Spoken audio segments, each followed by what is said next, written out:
Hello YouTube, how's everyone doing? It's Professional here. So today I have a video of me reacting to the Oppressor Mark II nerf, which the Mark II was nerfed with the Criminal Enterprises DLC a week ago. Sorry I didn't make a video about this a week ago. I was just focused on the guides, and most of my guides are done at this point. I just have one more guide left on the Criminal Enterprises DLC. But anyways, giving my thoughts on this thing. So, with this new update, the Oppressor Mark II's missiles were nerfed, and basically these missiles are less accurate. I would say they're more similar to kind of like Sparrow missiles at this point. They're more easier to dodge. As you can see, this is some gameplay from a week ago of me and my friend Riley testing this.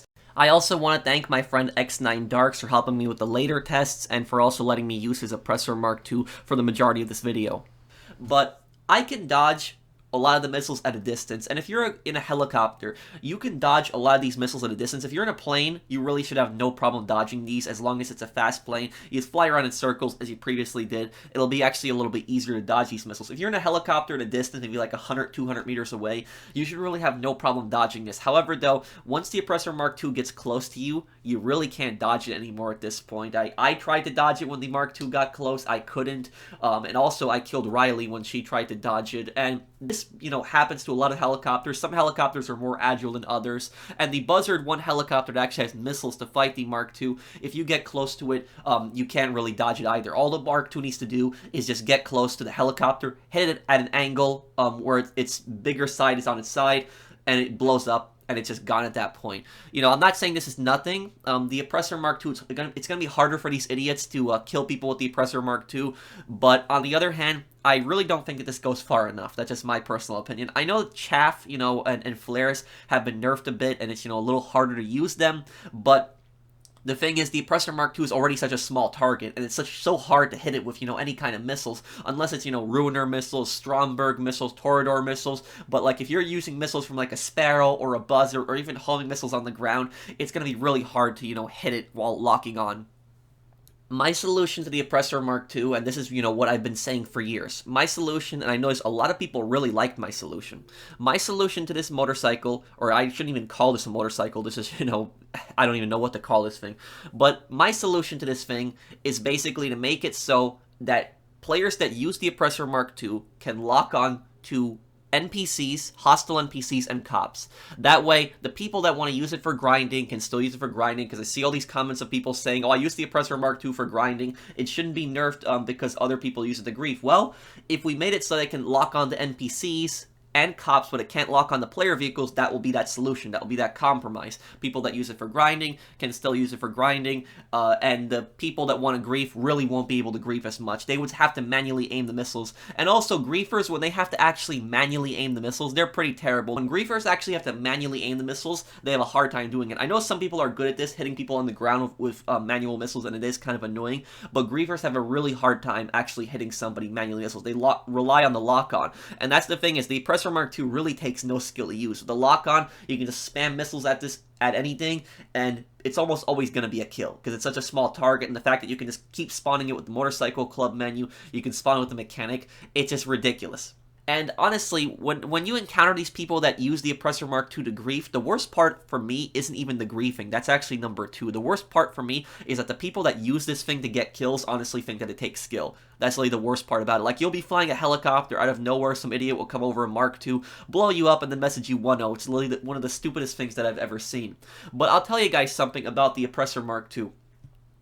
And this is the number 1 reason why I hate this thing. The number 1 reason why I hate the Oppressor Mark II. It's not even the griefing. Griefing is number 2 for me. Sure, the griefing is annoying as hell, but that's the number 2 reason that I hate it. The number 1 reason that I hate the Oppressor Mark II, and I really don't like this thing. If I honestly had my way, this vehicle would be deleted from the game. That's just my opinion. Feel free to disagree with me, but that is just my personal opinion. This vehicle would be deleted. Now, why do I hate this thing so much? What is the issue with this thing? If it's not the griefing, why do you hate it, Professional? The reason that I hate it is because I think it has no place in GTA Online. This is a crime game. This is a game where you play as a criminal and you're, trying to rise through the ranks. You're trying to gain money. You're running these illegal businesses. This thing is completely out of place. This thing just makes no sense here. And I know there's going to be people that are going to bring up all the military vehicles and say they're in the game, but at least the military vehicles that are in the game, I know it's unrealistic. You can buy them. GTA is not meant to be the most realistic game. I get that, but it's a crime game. It's a crime game set in a modern time. At least all the military vehicles, even though they are a bit unrealistic, at least they're based on real vehicles. They're based on real helicopters. They're based on real jets. This thing, I don't even know what on earth this thing is. And it ruins the immersion for me. Because think about it this way. Back in the day, I started playing GTA Online when it first came out in 2013. And when I first started playing GTA Online in 2013, people would drive supercars across the map, they would fly helicopters across the map, they would fly, the planes even before they were militarized to get across the map. But now, what happens? Everybody just spawns an Oppressor Mark II, flies across the map, and not only that, they use it on almost every single mission.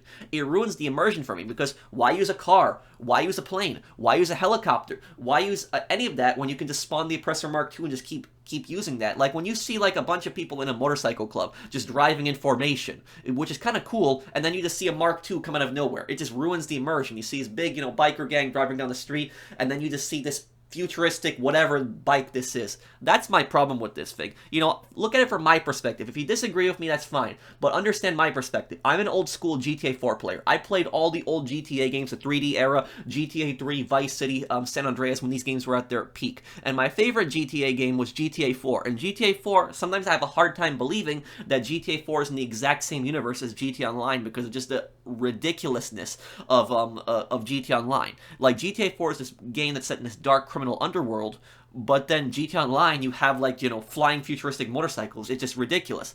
I know some people will bring up the fact that there was a jetpack in San Andreas, but there are technically jetpacks in real life, and the jetpack in San Andreas at least had to fight through an underground military base, top secret military base in the desert to steal that jetpack. It wasn't that you just go on the internet and you just order some futuristic flying motorcycle. It wasn't like that at all. So I don't think that that's personally an accurate comparison. And, for people that call me a hypocrite, I don't use the Oppressor Mark II. I haven't even bought the Oppressor Mark II on my new character. I don't use it at all. I don't. I have no plans to use it. The only time I used the only reason that I owned an Oppressor Mark II in the past was so that I could review it. That was literally the only reason that I owned it. And literally, the only time I used the Oppressor Mark II in my older videos was when I needed to test something, when I needed to test a vehicle against the Oppressor Mark II. That was the only time I used it. I never used the Oppressor Mark II for grinding. I never used it for missions. I did use the Oppressor Mark I, that I will admit, but the Oppressor Mark I was at least still somewhat of a motorcycle, even though it was ridiculous. But if it was up to me, I'd get rid of the Oppressor Mark I as well as the Deluxe. So these are just vehicles that I just think are, futuristic vehicles that really have no place in GTA Online. I know I'm going to have people that disagree with me, but, I want to play, a somewhat serious crime game. And while I don't have a problem with, a lot of the military vehicles in this game, I have a specific problem with the futuristic vehicles, because when they add futuristic vehicles to the game, it completely changes the immersion, the game becomes something else, and when they add something like the Oppressor Mark II, they can add something even more stupid to the game. I mean, just look at the orbital cannon. But that's, my perspective on it. I don't think that the Oppressor Mark II's, nerf goes far enough. I think that it shouldn't be able to lock on the players, and if in an ideal world, my best thing would be for it to be deleted. I would want it to be deleted. I'm not going to lie about that. I'm not going to hide that from you guys. I don't want this thing in the game, but that's not going to happen. So I think that the ideal compromise that we can have that'll keep everyone, pretty much the majority of people, happy is to do it where the Oppressor Mark II cannot lock on to player vehicles, but can lock on the NPC vehicles. That way the grinders will be happy, and the people that grief, at least it'll take way more skill for them to have to hit somebody with manual missiles. Anybody that would be against that method, be against that and say, no, I don't agree with that, well then why do you want to lock on the players? That's, my question is. Because when I see these comments of these people saying I use it for grinding, I don't use it for griefing, but then they get annoyed when I say, okay, we'll only do it so that they can lock onto NPCs and cops. Then they get pissed off. I'm like, wait, why? You just said previously that you use it for grinding. You don't use it to kill people. What's the reasoning here? But that's it. I think that people have personally gotten too dependent on this vehicle, and this is actually footage from a few years ago. And this is actually me doing the air checkpoints race. Now, I don't consider myself an amazing pilot in this game. There's people that are way better at flying than me, but I consider myself a decent pilot. I've flown a lot of these planes in the game, and so this was a few years ago. This was right around like November of 2019, and you guys can see right here that this was an air checkpoint free mode event, and the vast majority of players that I was actually competing against in this were actually using Oppressor Mark IIs. And I guess I can understand to an extent because it's convenient. They spawn the Oppressor Mark II, they start going towards the checkpoints, they pick that up. But me, I took out the Rogue.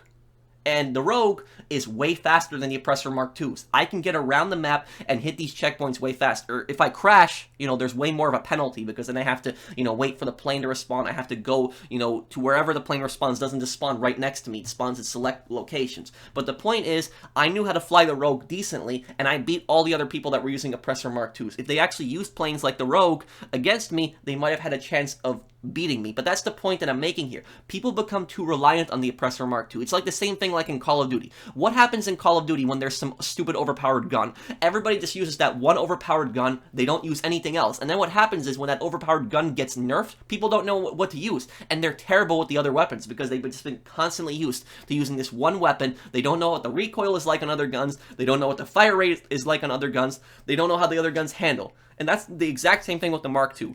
People become way too dependent on this thing, and then they forget how to use all the other vehicles in this game. I'd rather drive across the map in GTA Online than fly an Oppressor Mark II, because at least I have some immersion. At least I'm, driving to get across the map. I don't see flying motorcycles. So I know it's a little bit of a rant here. I'm sorry, this video's going on like 10 minutes. I didn't think it would take me like 10 minutes to talk about the Mark II, but that's my entire position on the Mark II. For people that want to know my position and how I feel about it, that's it. I think it should be deleted from the game, but, that's not going to happen. I personally then would like to see it where you can't lock on the players, but you can lock on the NPCs and cops. I think at least the majority of people watching the video can at least agree with that compromise. But like I said, I'm an old school GTA 4 player, and so I don't think that this thing has any kind of place in a Grand Theft Auto game. This is Grand Theft Auto. This isn't Saints Row.